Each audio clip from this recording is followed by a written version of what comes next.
Jadi sekarang kita kelompok 4 dari PDB 81 ada Aku Dasyal juga berada di situ.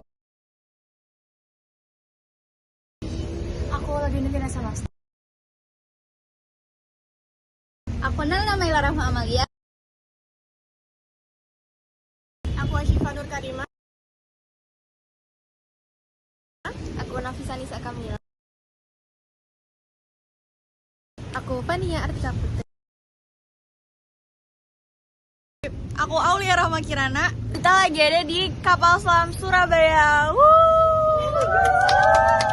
Yeay. Oke guys, jadi kita semua udah ada di kapal selam Pasopati di Surabaya. Di sini ada beberapa anak UNER juga dari kelompok lain. Terus ini teman-teman kita lagi mau masuk kapal selamnya. Nah, masuknya tuh lewat sini. Nah, terus tadi kalau mau masuk ke sini, kita kurang lebih bayar 15.000 gitu. Yes.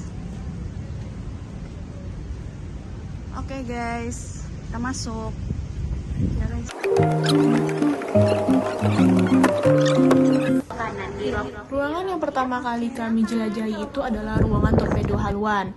Nah, di ruangan ini itu terdapat 4 tabung peluncur yang digunakan untuk menembakkan torpedo, seperti yang tadi kalian lihat. Nah, dan juga sesuai dengan informasi yang kami dapatkan di ruangan ini, tepatnya di bagian atasnya itu terdapat pintu yang digunakan untuk tempat keluar masuk dan juga bongkar muat. Dan di sini juga terdapat 8 tempat tidur Bintara dan Tamtama yang mereka gunakan ketika ingin beristirahat.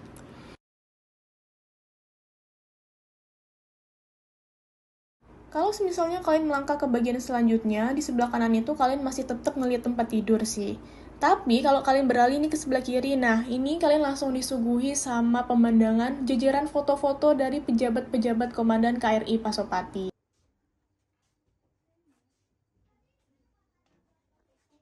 Nah, kita pindah ke ruangan komandan. Ruangannya cukup kecil. Di dalamnya ada meja, terus di situ ada foto komandannya, ada lemari, terus ada kasur yang cuma cukup untuk 1 orang, tapi kasurnya lumayan empuk. Terus kita geser ke antena komunikasi. Di sini kayak alat buat komunikasi gitu. Ruang alat komunikasi ini sebagai pusat komunikasi antara kapal selam dengan kapal induk, markas besar, atau kapal lain di armada. Digunakan untuk menerima dan mengirim pesan sandi seperti kode Morse, sinyal radio, dan telegraf. Dulu komunikasinya dilakukan dengan gelombang radio frekuensi tinggi karena kapal selam berkomunikasi di bawah permukaan laut. Kemudian kita lanjut ke ruang selanjutnya, yaitu ruang komando atau navigasi.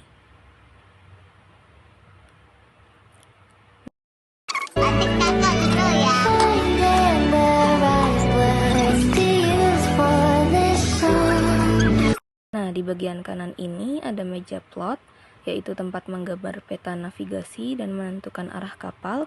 Fungsinya untuk melacak posisi kapal dan target musuh. Kemudian di sini juga ada televisi, tetapi setelah kita cari tahu, ternyata televisi ini bukanlah alat asli dari kapal selam, melainkan awalnya digunakan untuk menayangkan film dokumenter, tetapi sekarang sudah tidak berfungsi lagi. Nah, kemudian alat yang mirip jam ini adalah alat indikator waktu, kedalaman, indikator tekanan udara, oksigen, dan juga sistem hidrolik. Nah, ruang komando atau navigasi ini adalah otak dari kapal selam itu sendiri.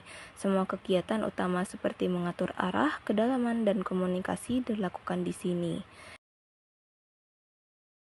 Nah, jadi teman-teman, setelah ada beberapa kelompok kami yang mencoba periskop satu persatu, di sini kamera ingin menunjukkan bagaimana tampak periskopnya, di mana sudah banyak terdapat lumut sehingga objek-objek yang ada di luar itu tidak dapat terlihat dengan jelas dikarenakan periskopnya sudah dikepali dengan lumut. Lalu di sini masih ada juga beberapa teman kelompok kami yang ingin mencoba periskopnya, dan lalu di sini bisa terlihat apabila banyak sekali perangkat-perangkat yang sangat kompleks di dalam kapal selam ini. Nah, di sebelah kiri ini terdapat tabung snorkel ya teman-teman, dan juga terdapat antena radar. Selanjutnya ada ruang sonar. Jadi ruang sonar itu adalah ruang yang digunakan untuk mendeteksi objek lain di laut pada saat kapal selam itu menyelam. Dan di sini juga ada kamar mandi yang digunakan oleh awak-awak kapal selama mereka menyelam di dasar laut.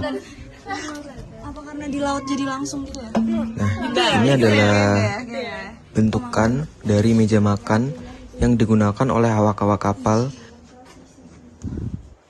Di sini terdapat area dapur yang sangat sempit, yang biasa digunakan oleh para awak kapal untuk memenuhi kehidupan sehari-harinya selama di bawah laut.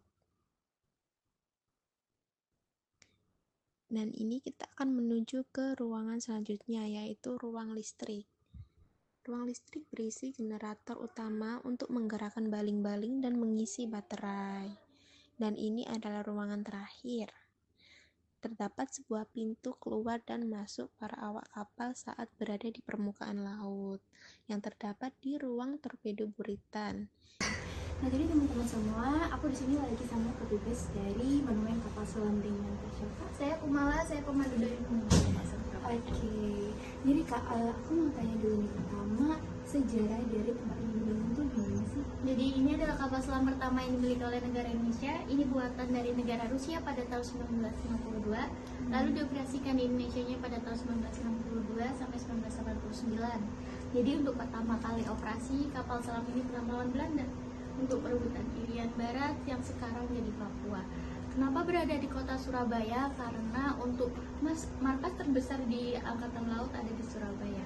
Pada tahun 1996 mereka dipotong-potong dulu kapal selam ini menjadi 16 bagian. Baru dirakit di sini selama 2 tahun. 1998 baru resmi jadi monumen kapal selam. Kalau buat rata-rata pengunjung sini tuh perharinya berapa sih Kak? Kalau untuk itu kami kurang bisa menjawab Kak. Tapi masih banyak ya Kak Masih banyak. antusiasnya. Banyak dari sampai luar negeri, sampai Cina, Malaysia, kadang-kadang ada yang dari Jerman, Rusia juga. Tadi aku juga ada beberapa pengunjung yang kayak dari luar Surabaya ya. Benar.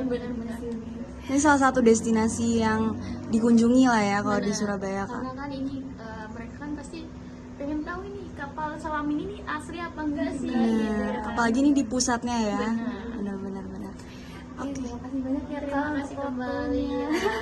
Makasih banyak Kak. Ya.